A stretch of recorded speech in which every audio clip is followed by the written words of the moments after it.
Nesta edição do seu Paracatu Rural, confira o início de uma nova série, Reservação de Água em Veredas, aspectos técnicos e jurídicos. Paracatu Rural está no YouTube, Facebook, Instagram e podcast.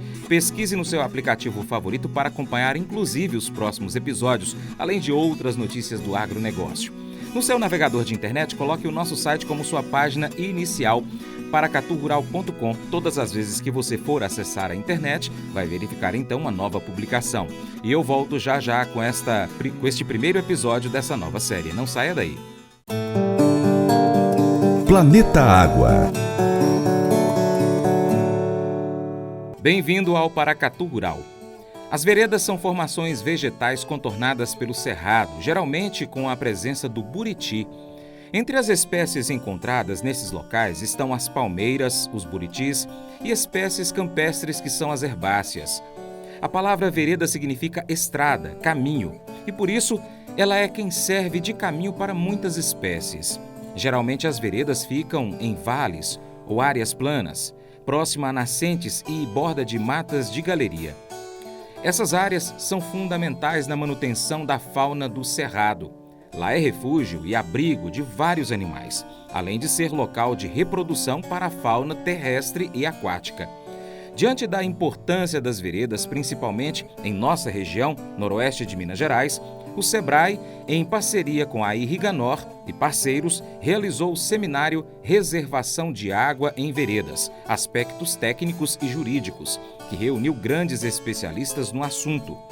A secretária de Agricultura, Pecuária e Abastecimento de Minas Gerais, Ana Maria Soares Valentini, disse durante o evento que é preciso conciliar a preservação do meio ambiente e a produção de alimentos. Bem, todos nós somos responsáveis pela preservação de todos os biomas e, naturalmente, de todas as espécies que compõem cada bioma. Elas também precisam ser preservadas. Mas nós precisamos conciliar a produção de alimentos com a preservação dessas espécies. E, para isso, nós precisamos ampliar um pouco a nossa visão e analisar o potencial de produção de alimentos além de nossas fronteiras. Qual é o país no mundo que é agraciado com recursos naturais, com mais recursos naturais para a produção de alimentos? Então, hoje a gente observa que é o Brasil. Nós temos relevo adequado para uso intensivo de máquinas agrícolas, nós temos solo, água, luminosidade, temperatura, e mais do que isso, recursos humanos e tecnologias. Então, tudo isso traz para nós uma grande responsabilidade perante todas as outras regiões do mundo que não têm o mesmo potencial. Então, um dos pilares da sustentabilidade é exatamente isso, é a aptidão do ambiente para produzir alimentos. Quanto mais aptidão o ambiente tem, mais sustentável vai ser essa produção. E o cerrado, então, tem se mostrado como um dos biomas que tem maior aptidão para essa produção de grãos, e por isso essa produção tem crescido tanto nas regiões do cerrado, com destaque especial para as nossas chapadas. E que agora, o que nós temos observado? Que com o aumento da demanda mundial, o mundo espera que o Brasil, até 2030, em mais 9 anos só, aumente a sua produção de grãos em 41%. E isso é um aumento muito expressivo.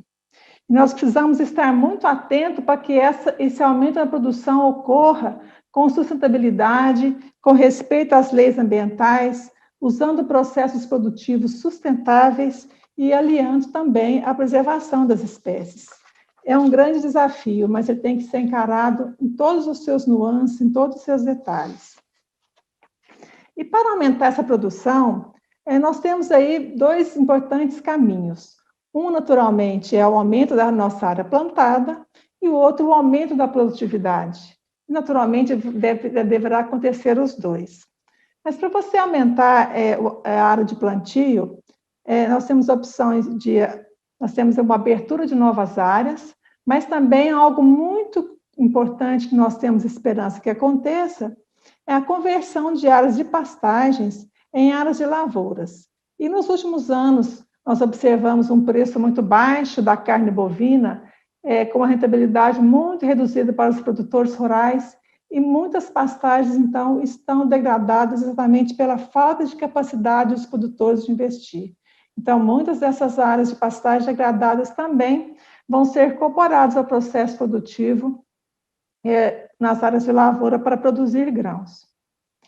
Mas, além dessa conversão de nova, isso também vai ajudar a reduzir desmatamento, ainda que legal, porque nós estamos ocupando aproximadamente aí 50% das áreas de cerrado no Brasil, então nós ainda temos áreas para abrir dentro das nossas possibilidades de desmatamento legal. Mas é importante ressaltar que essas novas áreas que são abertas por desmatamento, elas levam um período considerável para a correção do solo, para a adaptação da estruturação do maquinário, porque essas áreas alcancem produtividades altas, como nós temos nas áreas mais antigas do Cerrado. Mas há uma possibilidade que nós temos, que tem que ser considerada com muita seriedade, é exatamente o uso de tecnologias, investimento nessas áreas que já são produtivas. Então, esses investimentos, eles podem ser em adubação, em sementes melhoradas, em controle de pragas e doenças, e hoje nós temos aí um grande uso de bioinsumos, bioinseticidas, biofungicidas para controle de pragas e doenças, né, ativos biológicos, também no uso de máquinas e equipamentos, e outras tecnologias importantes, como a agricultura de precisão, que também traz um uso mais racional de todos esses insumos, mas a irrigação, com certeza, é uma das tecnologias mais promissoras para que nós possamos aumentar essa produção de alimentos sem precisar incorporar novas áreas ao processo produtivo. A FAO, Organização das Nações Unidas para a Alimentação e Agricultura, trabalha no combate à fome e à pobreza, promove o desenvolvimento agrícola, a melhoria da nutrição, a busca da segurança alimentar e o acesso de todas as pessoas, em todos os momentos, aos alimentos necessários para uma vida saudável. Reforça a agricultura e o desenvolvimento sustentável como estratégia a longo prazo para aumentar a produção e o acesso de todos aos alimentos, ao mesmo tempo em que preserva os recursos naturais. Ana Valentini, secretária de Agricultura de Minas Gerais, continua falando sobre a necessidade de o Brasil em aumentar a produção. Além de reduzir as perdas que nós temos nas lavouras, na safra de verão, com os veranicos, que são muito comuns nas regiões de Cerrado, a irrigação possibilita também 2 ou 3 safras por ano na mesma área. E essa é uma possibilidade que nós vemos com sua grande expressão realmente no Brasil, que é o país que tem uma disponibilidade hídrica considerável em relação a outros países do mundo. Bem, mas para irrigar, nós precisamos de água. E a irrigação é certamente a forma mais racional de você usar a água na produção de alimentos, porque a água vem na quantidade correta, no volume correto. Então, é uma forma de você usar com muita racionalidade e sustentabilidade o recurso água, quando você analisa numa amplidão maior dessa disponibilidade para a produção dos grãos. Então, apesar da região do Cerrado receber bons volumes de chuva, esses volumes são muito concentrados em alguns meses de verão. Às vezes, você tem anos que você tem 4 meses de intensas chuvas e praticamente 8 meses sem chuva nenhuma. Então, tudo isso dificulta muito para que a gente possa ter uma produção mais garantida. E aí, esse regime indica o quê? O que ele diz, então? Se você tem chuvas muito concentradas numa época do ano, depois um período longo seco, e nesse período você tem uma variação muito grande da vazão dos rios e ribeirões aqui na região do Cerrado, então, o que o bom senso, o que tudo isso nos indica? Que nós precisamos guardar a água da chuva quando ela é abundante para ser usado no período seco. E isso, então, precisa ser feito através de barragens. E uma grande porção do Cerrado, do estado de Minas, nós temos áreas com muito potencial para aumentar a produção de grãos, áreas planas, solos com boa capacidade para serem corrigidos, alguns já com fertilidade natural, solos profundos. Mas essas regiões normalmente são permeadas por vales que também têm a ocorrência de veredas, que é uma fitofisionomia já de grande conhecimento de todos nós, narradas em livros, como a obra de Guimarães Rosa, que também traz para todos nós, vamos dizer, um acarinho e uma atenção especial às veredas, não só por sua beleza, mas também pela grande importância que essas veredas têm em preservação de espécies de faunas e de floras. Então, é natural que qualquer intervenção em qualquer hábitat natural, seja em vereda, seja Mata Atlântica, seja qualquer obra que se vá fazer, seja estrada, seja ferrovia, todas as obras que a humanidade faz para avançar a civilização, tudo isso impacta o meio ambiente e um barramento, seja num vale do cerrado, que tenha ocorrência de vereda, que seja próxima, que seja um pedacinho, qualquer que seja, impactos serão sentidos. Então, esse é o tema desse seminário de hoje. E eu tenho muita esperança que no final da tarde nós tenhamos informações importantes para nos ajudar exatamente a conciliar a necessidade de reservação de água que têm os produtores da região do Cerrado de Minas Gerais, uma região muito grande, 2/3 do estado. Então, a necessidade que o produtor tem de construir essas estruturas para reservação de água, como nós vamos conseguir conciliar isso com a nossa necessidade também de preservar as espécies que estão nessa fitofisionomia.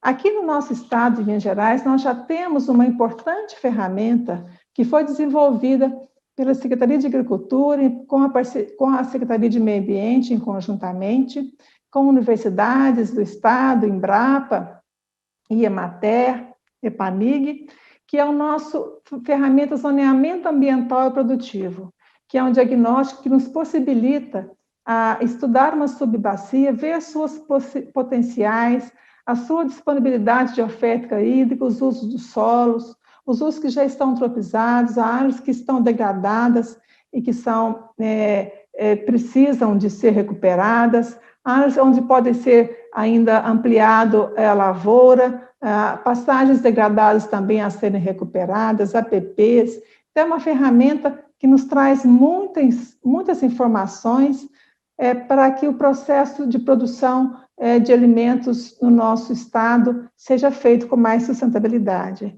Então, aqui eu dou um exemplo para vocês de zoneamento ambiental e produtivo que foi feito na bacia do Ribeirão Santa Isabel, em Paracatu, que foi com a parceria do SEBRAE, da Irriganor, com apoio de várias entidades do município de Paracatu. Então, o que nós podemos observar nessa subbacia? Essa subbacia foi delimitada em aproximadamente 49 mil hectares.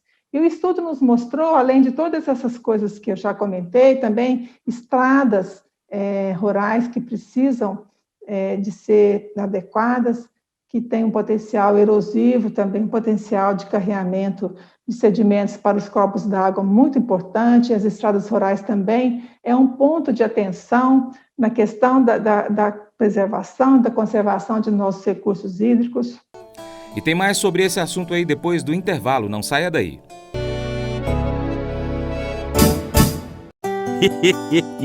Mas eu vou dizer uma coisa pra você, viu? Se você quiser colocar propaganda sua aqui nesse programa, eu vou dizer um negócio, você vai ter um resultado bom demais, senhor. Isso mesmo, é facinho, senhor. Você pode entrar em contato com os meninos ligando o telefone deles, é o 38, é o 991810123, bem facinho. É muito bom porque aí a sua empresa vai sair dentro de um programa que é ligado aí ao homem pra mulher do campo. É nós que vai estar assistindo e também vai ver sua propaganda. É bom ou não é, só?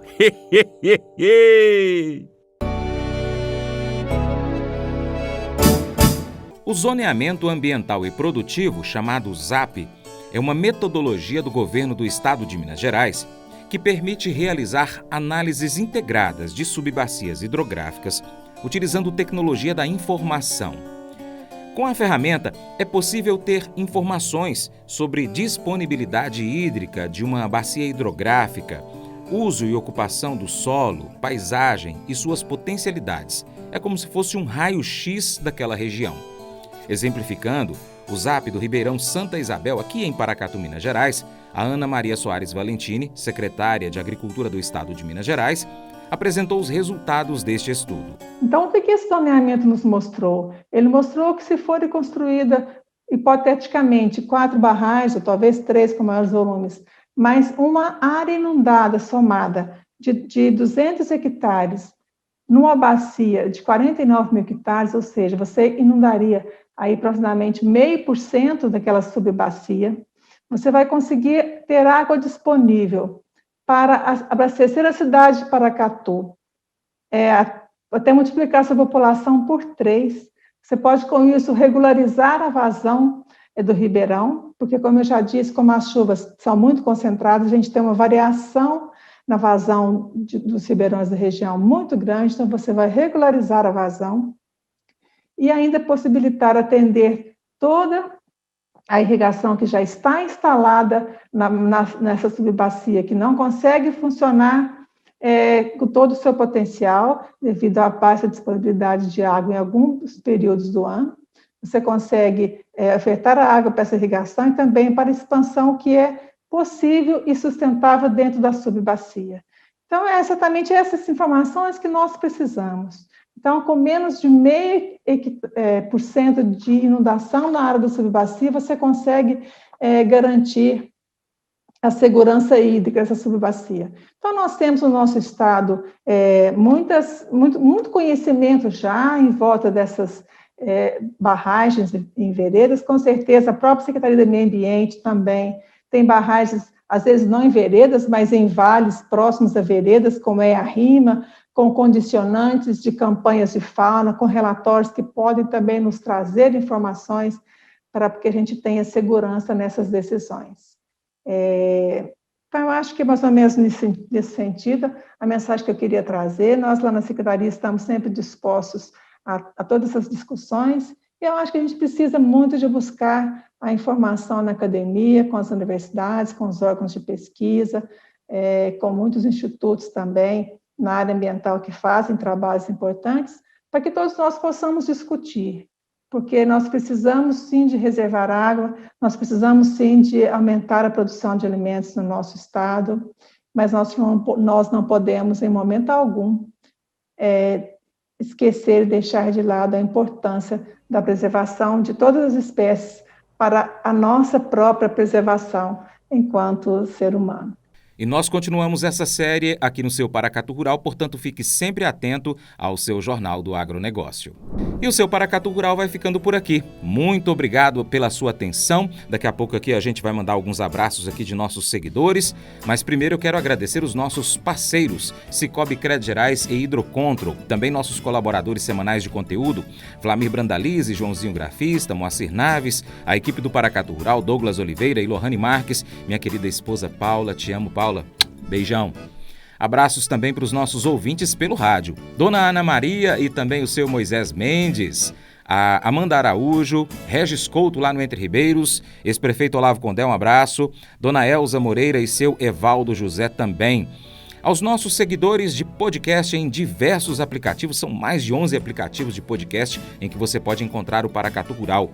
No Instagram, tem lá o Instagram, @Paracatu Rural, tem o Murilo Siqueira Ribeiro, Fabrício Miranda, Silvério Lourenço, Francisco José, Erley Pereira e também a Doralice Diniz. No Facebook, @Paracatu Rural, um abraço aí pro Juarez Moreira Branco, também pro Alemão Cunha, você tá bom? José Veiga, também um abraço aí pro Louival Teixeira. E no nosso canal youtube.com/Paracatu Rural, que já passa de 66 mil inscritos, convida aí seus amigos, manda o link aí do YouTube para os seus amigos pelo WhatsApp. Um abraço para para Dora Lúcia, também para o André Felipe, Dolores Mota e Selma Alves. O Paracatu Rural está no YouTube, Facebook, Instagram e podcast. Pesquise no seu aplicativo favorito para acompanhar, inclusive, os próximos episódios dessa série que a gente apresentou aqui para você hoje. Você também pode colocar aí no seu navegador de internet, ali onde você digita www, você põe www.paracatu.com.br paracaturural, tudo junto.com, ok? paracaturural.com, daí quando você entrar no nosso site, você coloca a nossa página como favorito, ou ainda melhor, você pode colocar como página inicial no seu navegador, porque aí todas as vezes que você abrir o seu navegador para entrar na internet, você já vai estar na nossa página, vai verificar ali a variação do dólar em tempo real, né? Ali do lado direito você pode conferir. Também você vai poder verificar as últimas publicações que a gente faz aí no nosso site. O Paracatu Rural está de segunda a sábado ao vivo na Rádio Boa Vista FM em Paracatu, Minas Gerais. Se você estiver próximo a Paracatu, sintonize aí na frequência 96,5 MHz. Se não, pode ouvir por um aplicativo de rádio, como por exemplo Rádiosnet. E na sua antena parabólica, nós estamos na TV Milagro, é a frequência 3.665 MHz. Muito obrigado pela sua atenção, que Deus te abençoe e até o próximo encontro. Tchau, obrigado.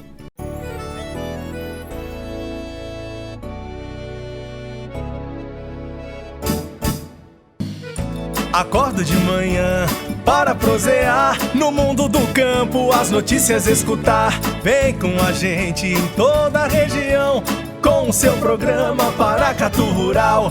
Tem notícias, informação e o mais importante, sua participação. Programa Paracatu Rural. Programa Paracatu Rural.